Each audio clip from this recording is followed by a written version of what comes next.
Hi hello guys, welcome to our channel. This is Prasad smarty. Good morning from Warangal. So ఈరోజు వచ్చి మనకు హైదరాబాద్ నుంచి వరంగల్ కోటకు 140 కిలోమీటర్స్ దూరంలో ఉన్నామైతే. సో మనకు వరంగల్ కోట ఎక్కడ ఉందంటే వరంగల్ నుంచి బస్ స్టాప్ దగ్గర నుంచి 3 కిలోమీటర్స్ అయితే మనకు అవైలబుల్ ఉంది. సో మనకు వరంగల్ కోటకు ఎంటర్ అవ్వగానే మనకు 25 రూపీస్ టికెట్ ఛార్జ్ అయితే చేస్తారు. సో ఇక్కడ ఏంటంటే మొత్తం శిల్పాలతో సిక్కిన ప్లేసెస్ ఉన్నాయి. సో ప్రతి ఒక్కటి కూడా మనకు శివుని ట్యాచు, నంది ట్యాచు. సో మనకు మొత్తం దీనికి కోటకు 4 ద్వారాలు అయితే ఉన్నాయి. బ్యాక్ ఎంట్రన్స్ ఇట్లా మొత్తం 4 దిక్కులు అయితే ఉన్నాయి.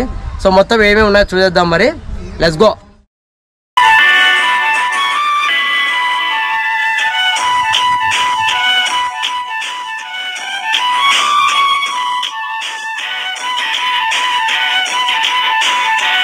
వరంగల్ జిల్లాకు స్వాగతం, సుస్వాగతం.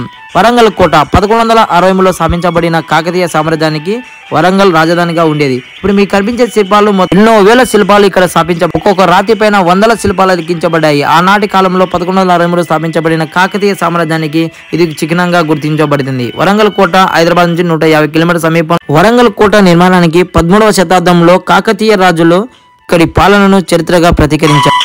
నేను అలా ముందుకెళ్ళి చూసినప్పుడు ఈ కోటలో 4 రాతి ద్వారాలు, పెద్ద శివాలయము మరియు పెద్ద సరస్సు కూడా. కోట చుట్టూ మట్టి గోడలు, కందకాలతో మరియు రాతితో చేసిన లోపలి గోడలు ఉన్నాయి. ఈ రాతి గోడలు భారీ గ్రానైట్తో.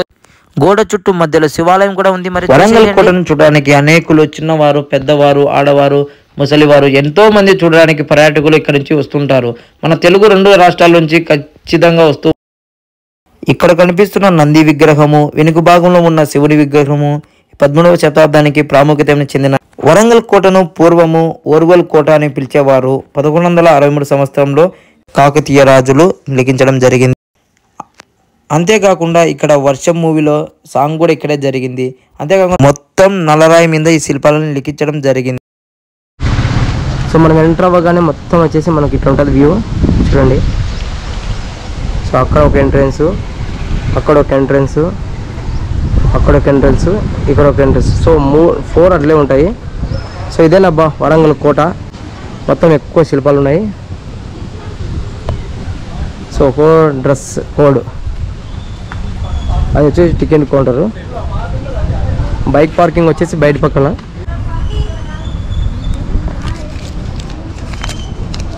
Per person 25 rupees only.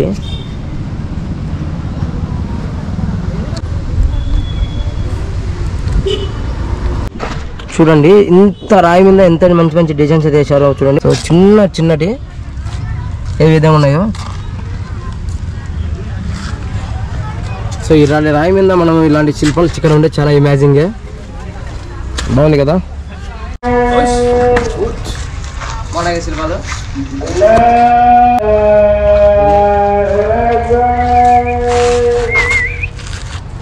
గుర్రం అయితే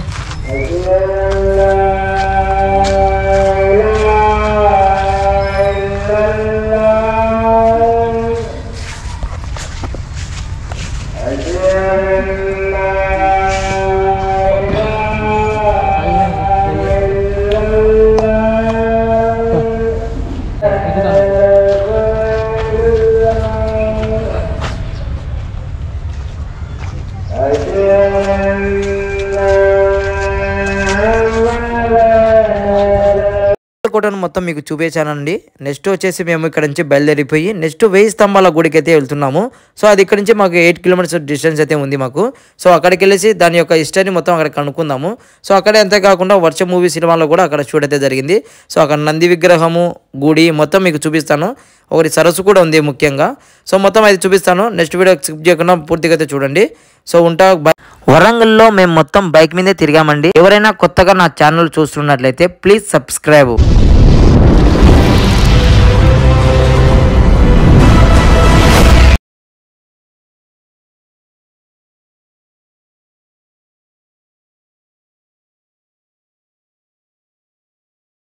గుడి లోపలికి వెళ్ళక ముందు కనిపించే విగ్రహమే నంది విగ్రహం కనిపిస్తుంది కదా చూడండి. ఇక్కడ కనిపించే ఆవరణము గుడి బయటనున్న ఆవరణము. దీని పక్కనే ఒక చిన్న సరస్సు కూడా కనిపించే పేరు 1000 స్తంభముల దేవాలయం. ఇక్కడ కనిపించే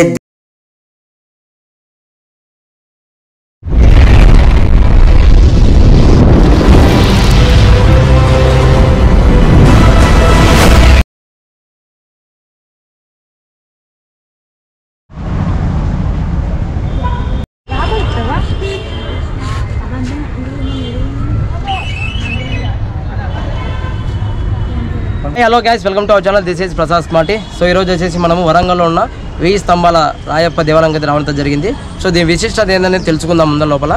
సో అంతేకాకుండా దీని ముఖ్యంగా ఏంటంటే ఇక్కడ మనకు వర్షం మూవీ కూడా షూట్ అయితే ఇక్కడ జరిగింది, ప్రవాసు త్రిషాది.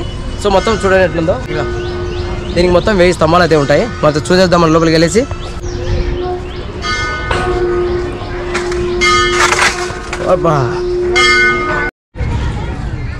సో 1000 స్తంభాల దేవాలయం వచ్చేసి రాయప్ప దేవాలయం. సో ఎంటర్ అవ్వగానే మనకు చెప్పులన్నీ ఇక్కడ చెట్టు కింద చేసి లోపలికి అయితే ఉత్తగాలతో వెళ్తున్నారు. సో అక్కడ వచ్చేసి పార్కింగ్ ప్లేసెస్ 10 రూపీస్ పే చేస్తున్నారు. సో ఇదేనా బై ఎంట్రన్స్.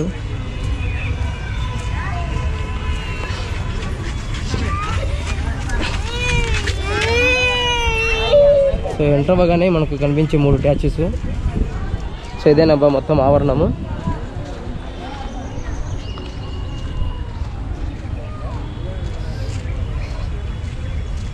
సో ఎండ బుధం రావడం జరిగింది.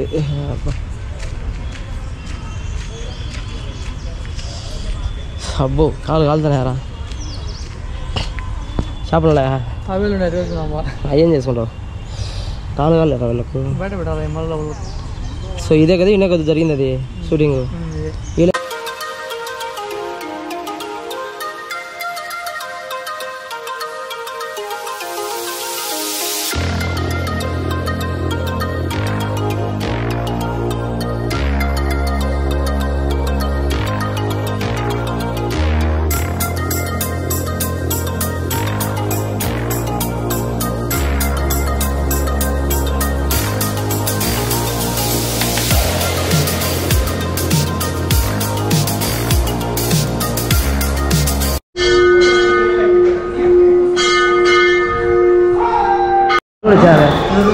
వాళ్ళు కూడా. సో ఈ మొత్తం గుడి ఆవరణ మొత్తం వచ్చేసి మనకు 1000 స్తంభాలు అయితే ఉన్నాయి. చూసుకున్నట్లయితే మొత్తం చూడండి.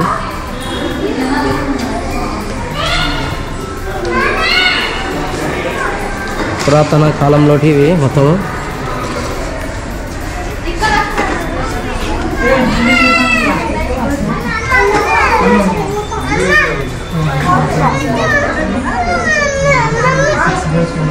హలో గాయస్, ఇక్కడ కనిపించే దేవాలయము 1000 స్తంభముల దేవాలయము.